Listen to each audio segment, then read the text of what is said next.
할렐루야. 153 저녁기도에 오신 여러분들을 주님의 이름으로 환영하고 축복합니다. 오늘도 귀한 저녁 시간 가운데 하나님의 신령한 은혜와 축복이 넘쳐나는 귀한 복된 은혜의 시간이 되기를 간절히 소원하겠습니다. 먼저 하나님의 말씀 보도록 합니다. 마태복음 15장 21절부터 28절 말씀까지 보도록 하겠습니다. 마태복음 15장 21절부터 28절 말씀입니다. 우리 같이 한 목소리로 다 함께 봉독하도록 하겠습니다. 시작.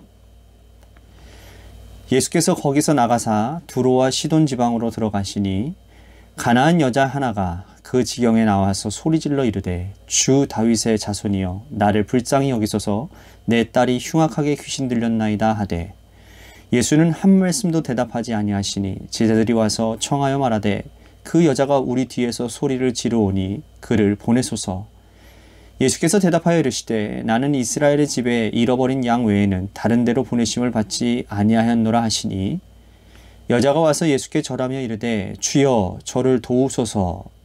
대답하여 이르시되 자녀의 떡을 취하여 개들에게 던짐이 마땅하지 아니하리라. 여자가 이르되 주여 올소이다마는 개들도 제 주인의 상에서 떨어지는 부스러기를 먹나이다 하니 이에 예수께서 대답하여 이르시되 여자여 내 믿음이 크도다 내 소원대로 되리라 하시니 그때로부터 그의 딸이 나으니라. 아멘. 여러분들 미술 기법 중에 데칼코마니라고 들어보셨나요? 이 도화지 한쪽 면에다가 물감을 이렇게 짜거나 그려서 정확하게 반을 접은 다음에 좌우 대칭이 되게 하는 그러한 기법을 우리는 데칼코마니라고 얘기를 합니다. 이게 무슨 미술이냐고 어린아이들이 노는 거, 장난 같은 것이라고 말하는 분들도 아마 있을 것 같습니다. 그런데 이 데칼코마니의 매력은요, 그려서 표현하지 못하는 것을 접어서 우연적인 모습으로 표현되어지기도 하고, 그래서 우리가 상상하지 못했던 신비로운 무늬가 나타나기도 하기 때문에 예술이라고 얘기를 하는 것이죠. 데칼코마니의 핵심은 뭡니까? 좌우가 정확하게 대칭이 된다는 거예요.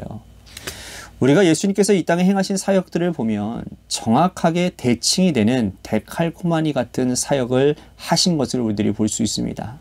예수님은 유대인들에게도 가시고 이방인들에게도 가셨습니다. 유대인들에게 행하신 기적을 이방인들에게도 행하시고 유대인들에게 베풀어 주신 구원의 역사를 이방인들에게도 그대로 행하여 주셨기 때문이죠.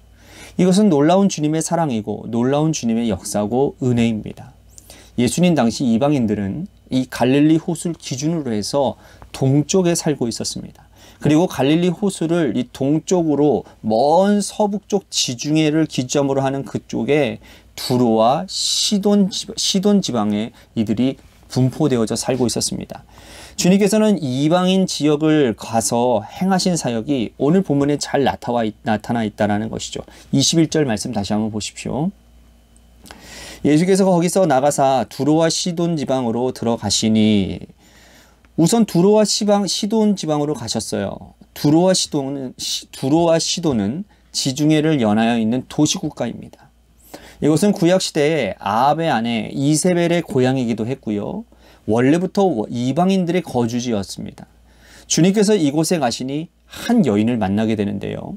한 가나안 여자가 자기 딸이 귀신에 들렸다는 것을 예수님께 나와서 고쳐달라고 지금 간구하고 있는 내용인 것이죠. 22절 말씀 보십시오. 가나안 여자 하나가 그 지경에서 나와서 소리질러 이르되 주 다윗의 자손이여 나를 불쌍히 여기소서 내 딸이 흉악하게 귀신 들렸나이다 하되 예수님께서 일반적으로 이러한 상황을 만나시면 그래 가보자. 너희 집에 네 딸이 아프구나. 내가 한번 가서 살펴봐 줄게 하실 것 같습니다. 그런데 주님께서는 이 여인을 다루시는 방법은 여느 방법과는 너무나도 다른 모습을 보이고 계신다라는 거예요. 24절 말씀 보십시오. 예수께서 대답하여 이르시되 나는 이스라엘 집에 잃어버린 양 외에는 다른 데로 보내심을 받지 아니하였노라 하시니 자, 주님께서 완곡하게 거절하시는 표현이 나와요. 만약 여기서 여인을 그냥 이 여인이 그냥 돌아갔다라면 어떤 일도 일어나지 않았을 겁니다. 여인은 근데 한 번 더 간곡하게 매달리며 주님께 애원하자. 자, 주님께서요. 우리가 상상하지도 못할 무서운 이야기를 얘기하십니다. 25절, 26절 말씀 보십시오. 여자가 와서 예수께 절하며 이르되 주여 저를 도우소서. 대답하여 이르시되 자녀의 떡을 취하여 개들에게 던짐이 마땅하지 아니하니라. 여인은 지금 자기 할 바를 다 하고 있는 거예요. 주님, 저를 도와주세요. 근데 주님은 우리가 상상하지 못하는 말씀을 하십니다. 자녀들에게 떡을 취하여 개들에게 던짐이 마땅하다. 그러니까 이 여인을 마치 지나가는 강아지 취급을 하고 있는 것이지요. 우리 주님이 우리가 생각하는 바와는 전혀 다른 모습이고, 여인도 주님에 대해서 들었던 소문과는 전혀 다른 모습을 지금 주님이 보여주고 계시는 거예요. 만약 우리가 이런 경험을 했더라면 여러분 어떻게 주님 앞에서 반응하겠습니까? 그런데 우리가 여기서 깊이 깨닫고 알아야 될 것은 뭐냐면, 우리가 알고 있는 주님과 우리가 경험하고 있는 주님이 다를 때, 그때 그 안에 주님께서 원하시는 무언가 다른 계획이 있다라는 사실을 우리는 분명히 알고 있어야 된다는 겁니다. 일반적인 모습과 다를 때 주님은 왜 나에게 이렇게 말씀하시고 왜 나를 이렇게 다루실까라는 어떤 하나님의 특별한 섭리와 계획이 있다라는 사실, 그것이 이 상황 가운데 숨겨져 있다라는 사실을 우리는 깨달아 알아야 된다는 것이죠. 그렇지 않으면 우리는 거기에서 낙심되어지고 포기하고 주님을 떠나버릴 수도 있다는 겁니다. 여인은 다행스럽게도 주님에게 한 번 더 매달리게 됩니다. 27절 말씀 보십시오. 여자가 이르되 주여 올소이더마는 개들도 제 주인의 상에서 떨어지는 부스러기를 먹나이다 하니, 여인은 자신을 지금 개 취급하는 주님에게 지금 맞습니다. 저는 개 같은 존재입니다. 라고 얘기를 하고 있는 거예요. 그런데 주님, 개들도 주인의 상에서 떨어지는 부스러기를 먹지 않습니까? 그러니 주님, 저를 긍휼히 여겨주시고 제 딸 아이의 귀신 들린 것을 고쳐주십시오.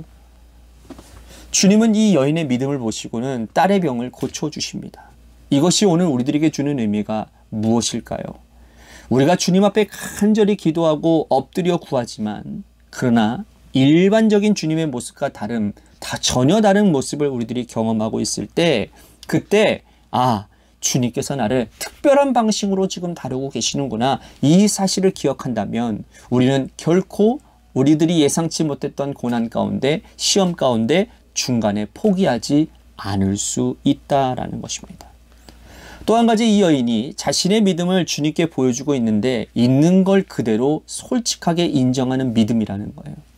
여인은 이방인이었고 사실 은혜를 구하기에는 부족한 존재였음에도 불구하고 자기 자신을 있는 그대로 인정하고 자격지심을 가지고 토라져 버리거나 주님을 박차고 일어나가지 않았다라는 겁니다. 끝까지 매달리고 끝까지 주님 앞에 엎드립니다.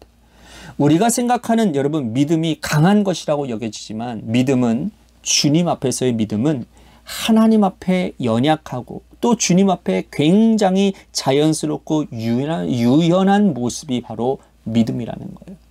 나아만 장군을 보십시오. 여러분, 나아만 장군, 아람의 장군이었던 이 나아만이 이스라엘의 엘리사에게 와서 자신이 걸린 나병을 치유받고자 합니다. 근데 엘리사가 이렇게 말을 해요. 요단강 물에 가서 7번 가서 들어가서 씻어야 당신의 병이 낫습니다. 그때 나아만이 굉장히 화가 나죠. 7번 갔다 왔다, 우리나라에도 더 깨끗한 강들이 많은데 그곳에서 가서 내가 거기 가서 목욕을 하지, 내가 왜 여기 가서 목욕을 하냐.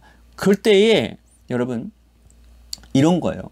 선지자에게 들었던 이야기를 그가 그대로 실천하는 데서 역사가 일어났다라는 거예요.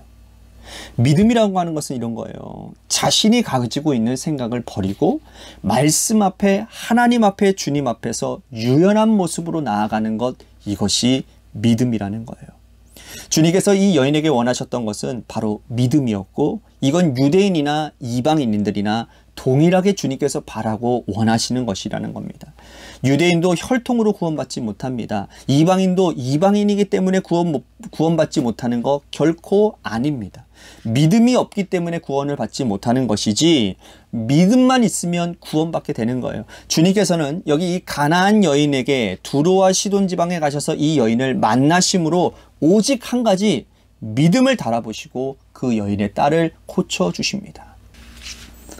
사랑하는 성도 여러분, 우리들이 오늘 유연한 믿음을 좀 가질 수 있는 여러분들 되시기를 바랍니다. 하나님은 내가 생각한, 내가 원하는 방식대로만 움직이시는 분이 아니라 내가 전혀 상상치 못했던 그 삶의 자리 가운데서도 하나님은 놀라운 섭리와 계획을 가지고 계신다라는 사실을 기억하시고, 오늘 여러분들이 어떠한 상황 가운데 처했든지 간에 주님만 바라보시고, 주님이 바라보는 그 가운데서 주님이 원하고 바라시는 그 일들을 차곡차곡 해나가기만 하면 하나님은 여러분들을 통해서 새 일들을 분명히 이루어 가시고, 여러분들의 고난이, 여러분들의 삶의 문제가 하나님의 놀라운 역사의 현장으로 바뀌어지는 놀라운 은혜가 있게 되는 줄로 믿으시기를 바랍니다. 오늘 이 말씀 붙들고 우리 같이 하나님 앞에 간절히 기도하며 나아갔으면 좋겠습니다. 또 한 가지 우리 같이 기도할 것은 주님의 교회를 위해서 기도합니다. 하나님께서 세워주신 몸된 교회, 헌신자들 한 사람 한 사람들을 세워주시고 그들의 선한 영향력을 통해서 주님의 교회가 아름답게 더 서가게 하여 주시옵소서.